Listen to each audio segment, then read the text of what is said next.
Ain't no shame in our game. It's episode 27 of For Our Edification. Thanks for joining For Our Edification. I'm Eddie Francis. And look who I found. Dr. Halima Lee Francis. Where have you been all of this time? Oh, goodness.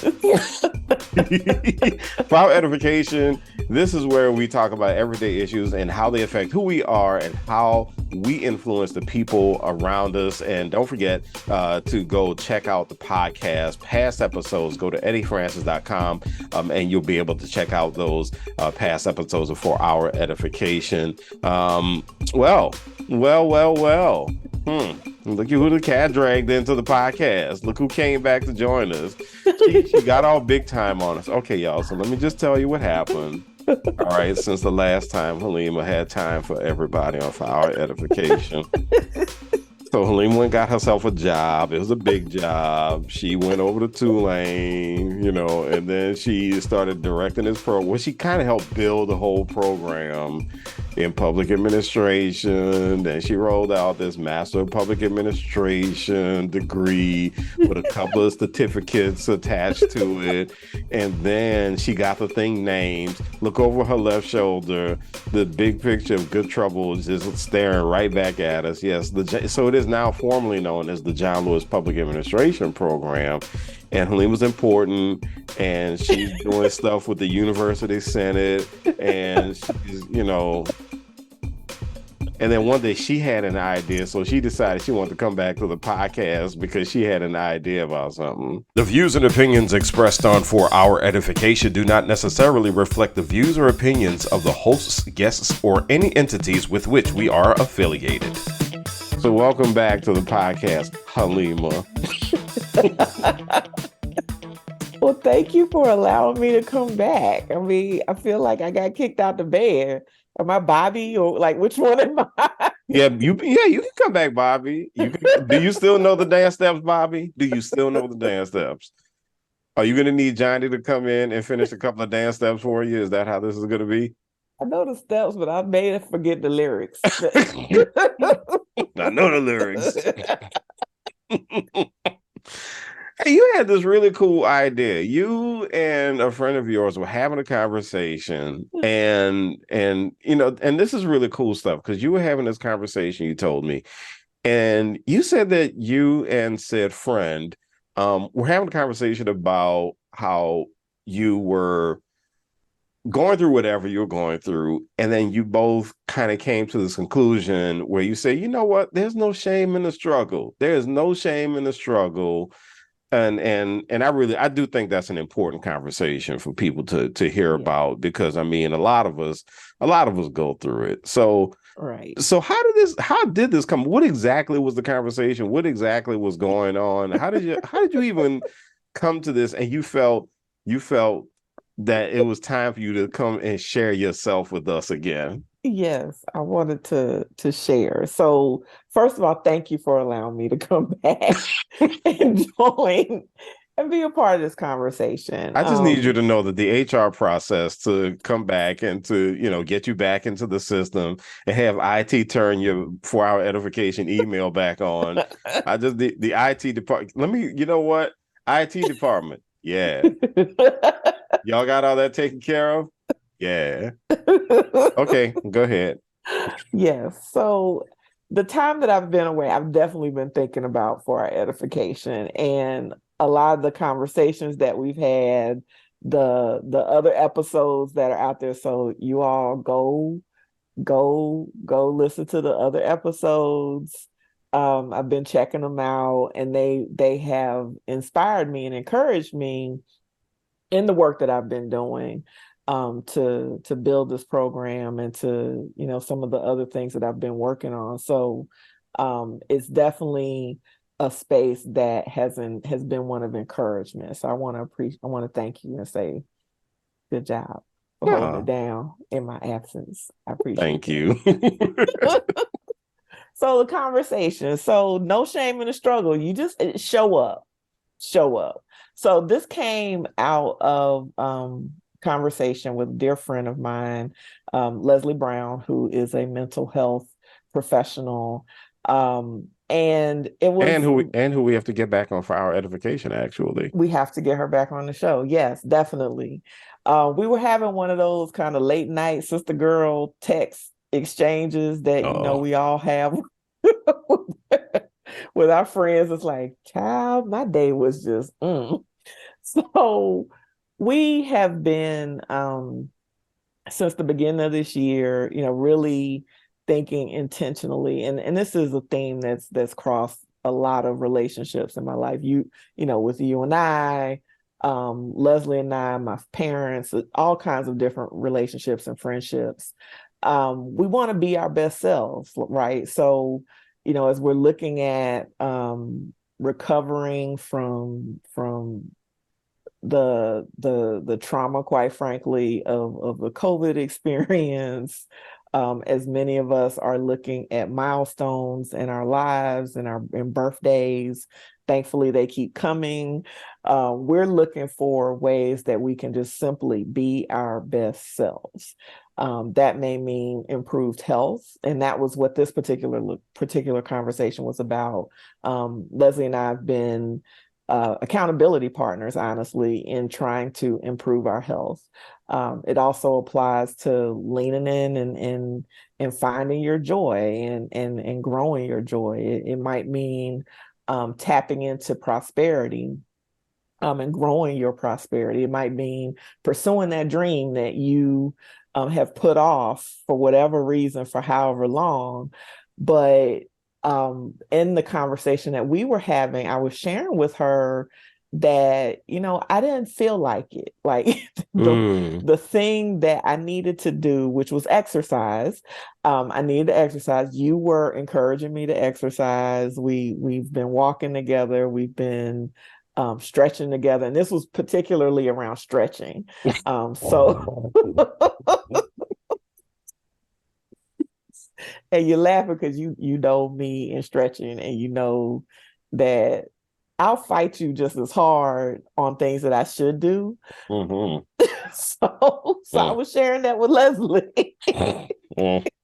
So what else did you tell her about this particular moment? Because now it sounds like there was a whole conversation about my invitation, for the two of us to work together on our health.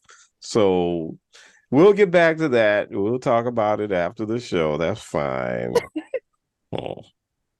Well, yeah. So I was sharing with Leslie. I was like, one, I appreciate Eddie because I could be a little difficult sometimes when I set my teeth on not doing something. Um, and I shared with her that it was a moment where I had to talk myself into it. So this health journey is a moment by moment, step by step, not even day by day, like I said, moment by moment. So every minute that you decide to drink more water, every minute or 30 seconds that you decide to eat something healthier rather than something that's not as something that doesn't necessarily fuel you, those are individual decisions that you make. And those decisions can be a struggle. And it's a lot of times we see the end result. So in our conversation, I was like, this isn't some Kim K TikTok exercise video where I'm, where it's like, hey, it was ugly. I was like, it can be a struggle. And a lot of times we get wrapped up in it and we beat ourselves up because of the struggle. It's like, well, why is this so hard? I'm supposed to be doing what's good for me, and I'm supposed to. Yeah. So we then get into the struggle then becomes compounded, I think, moving from a place of simply trying to do what you're supposed to do to fighting against that negative self-talk. So now you have two fights that you're trying to overcome. And as a mental health professional, Leslie certainly understood it, but we're walking it and we're living it. And And she thanked me for sharing, being transparent with her and for sharing that vulnerability with her, Mm. that it was hard for me to make the right decision today and in that moment, but I made the right decision today and in that moment. I can't tell you what I'm going to do tomorrow. I can't even tell you what I'm going to do like in the next 30 seconds. I might make a bad decision in the next 30 seconds, but for that moment, I fought through it and I'm proud of myself rather Mm. than saying, I should have just gotten up and been happy to go running or go walking that day. I got through it and I did it. Mm. So to remove that, whatever shame you might have, to remove that barrier that you may put in front of yourself to say, this is so hard, and you kind of get caught in that loop of negativity. Just show up the best way that you can. And that's what I did in that moment. I showed up the best way that I could possibly show up. Wasn't pretty, didn't have to be pretty, but I showed up. So that was Oh, it. I appreciate you showing up though, because honestly, I didn't feel like doing it either. Oh. So I had to make myself do it too, because I have been, I mean, you've seen me struggle through this too, try to get myself together and take a walk and walk the dog and all this other stuff. So I appreciate that. And I just want to make sure, though, because we are, since we did mention Leslie, I just want to make sure that you check out the 2 episodes that Leslie appeared on for Our Edification. Episode 4, when she and Halima had a really cool conversation about the mental health benefits of giving. It's actually Mm, from an old radio show that Halima did. And then there is episode 12, where she and one of my frat brothers, Von Eaglin, had a really good conversation about the psychology of hazing and in fraternities and sororities. So you're talking about shame, and this brings me to something that Von said in that very episode, although we're using it in a much different context than he used it in that episode. But one of the things that Von did in excuse me, in that episode is he talked about the difference between guilt and shame. mm, And this is just something I will take with me forever because this is so clear. He said, guilt says I'm sorry for what I did. Shame says I'm sorry for who I am. mm, And that is really so helpful because I'm one of those people. I always think about something I could have done better or something I should have said or something I should have done. And I feel really guilty about it. But I mm, also carry a lot of shame about it too, because I'm always asking myself, well, Eddie, why didn't you say something? Why didn't you do something? Why didn't you? And to your point, and you know me, this is something I'm working on with myself. I have a habit of beating myself up and saying mhm, you should have, you should have, you should have, you messed up, you messed up, you messed up. And that's something that you've been really good about talking to me about, saying, you don't, okay, you should have done it, you're right, but you don't have to beat yourself up. You don't have to beat yourself into this, emotional pulp mhm, because of something you should have done.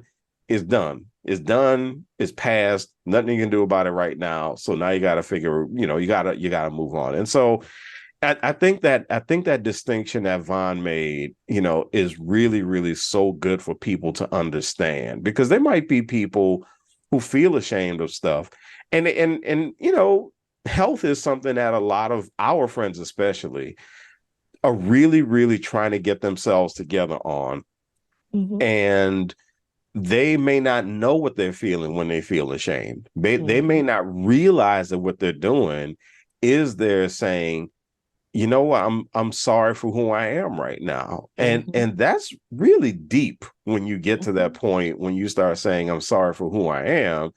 And somebody may say, well, no, that's not really what I'm saying. But if you think about it, it just might be.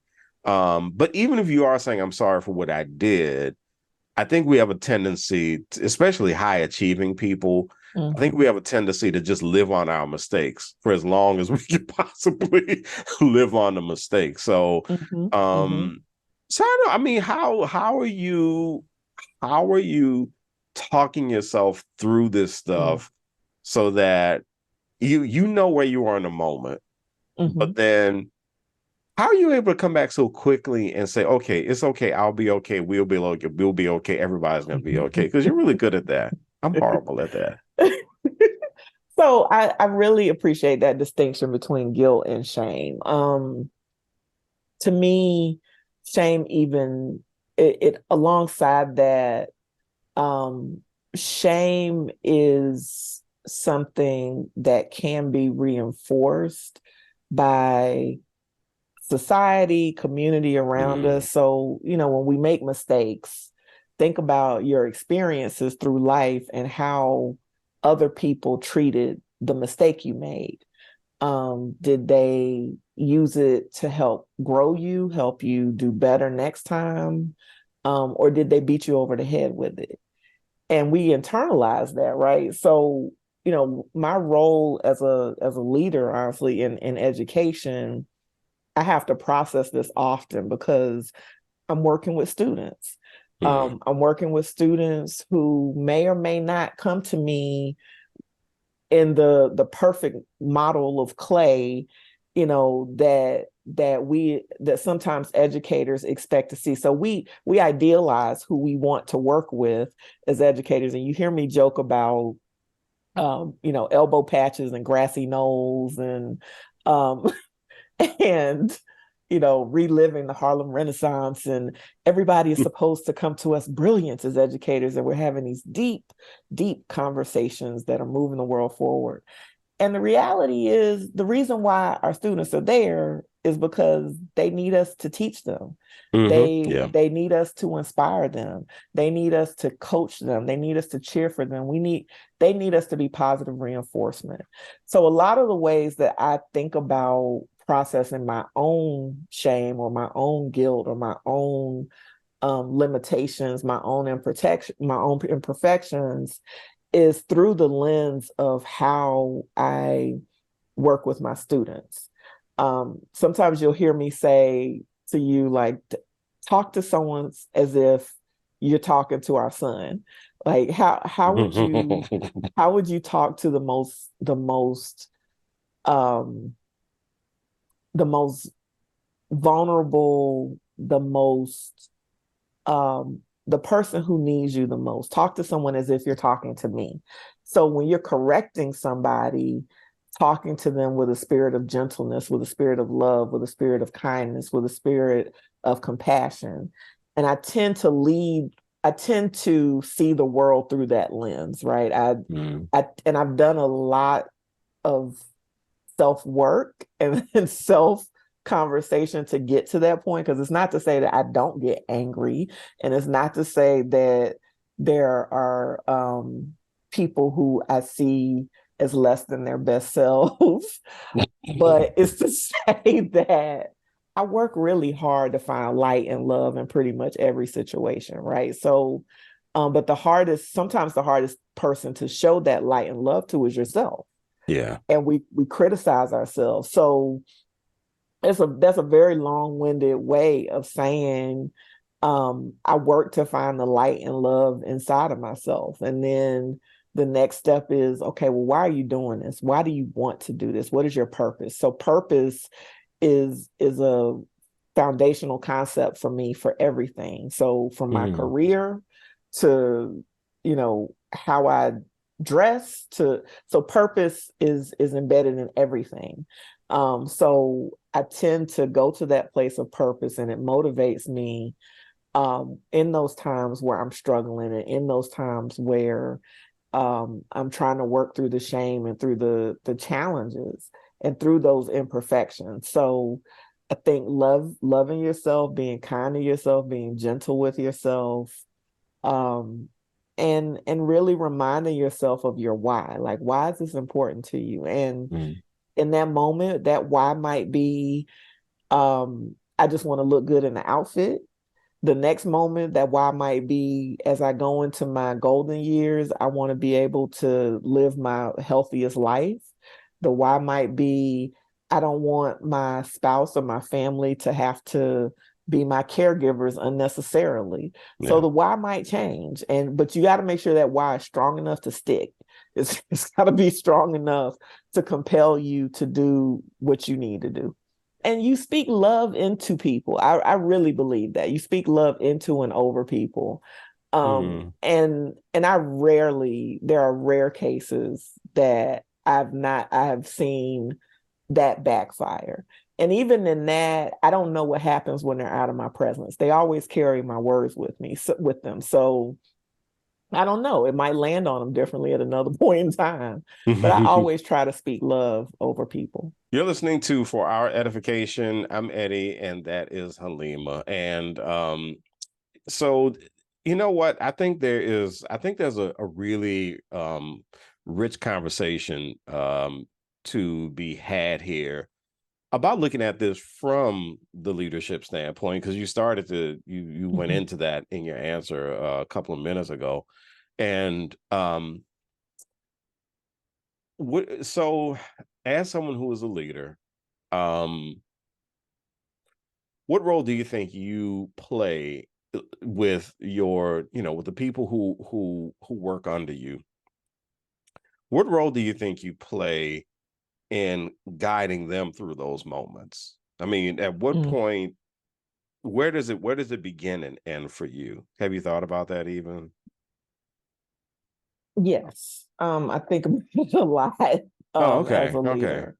For me, it begins with listening and hearing and seeing people. Mm, Um, in order for me to do all the things that I talked about with our students and faculty and just other colleagues, other people um who I work with and support and who support me. And success isn't a singular experience, and it mm, takes everybody, it takes all hands on deck to be able to operate or function um at their best level mm, to achieve success. And I recognize that it doesn't always happen at the same time. So I'm not always at 100% at the same time my staff is at 100%, or at the same time mm, my students are at 100%. Sometimes we're at different levels and different moments, and I have to be aware of that. And the only way I can be aware is if I'm listening and if I'm seeing. And I'm a multi-dimensional listener. So I'm listening with my ears, with my head, with my heart, with intuition. I'm asking questions. I'm seeing. So I'm really observing what is the situation and the context alongside the person.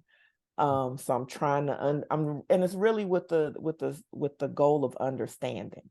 Like, this is how we gather information. This is how we understand, and this is how I can best determine how I should respond to it.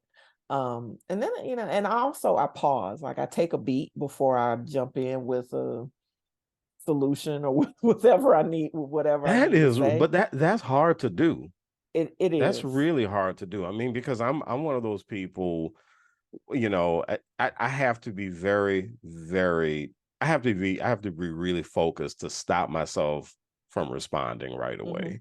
Mm-hmm. And I have to be in a really good place. Like my mind has to have it, my mind has to be really quieted in order for me to take a pause and take a beat. So that's a special talent.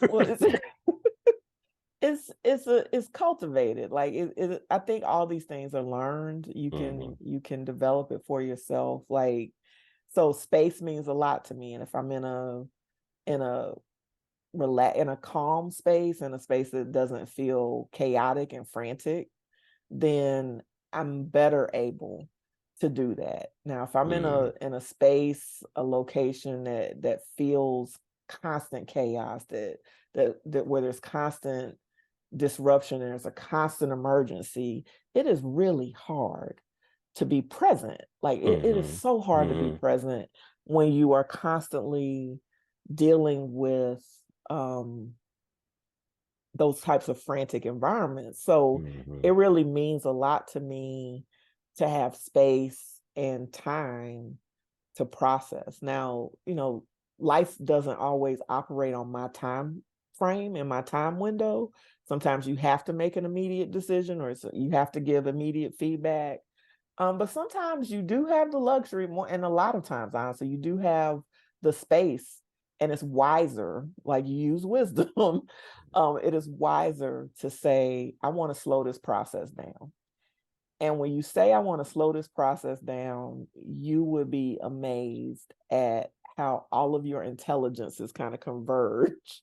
Mm-hmm. And I know I'm kind of getting into like all these other things, but I do, how all of your senses can kind of converge to help you gain better understanding for what the situation needs. And scene. So that's it for part 1 of this conversation. Part 2, really good stuff, as Halima and I delve more into leadership and the connection with having no shame in the struggle. And make sure you go to eddiefrancis.com so you can go to the podcast and check out these past episodes that we mentioned with Leslie Brown, episodes 4 and 12. And of course, all the other episodes. Download it, rate it, share it with friends, send us feedback. We love the feedback you can find for Our Edification where you get your podcasts. Until then, thank you for joining us on this edition of For Our Edification.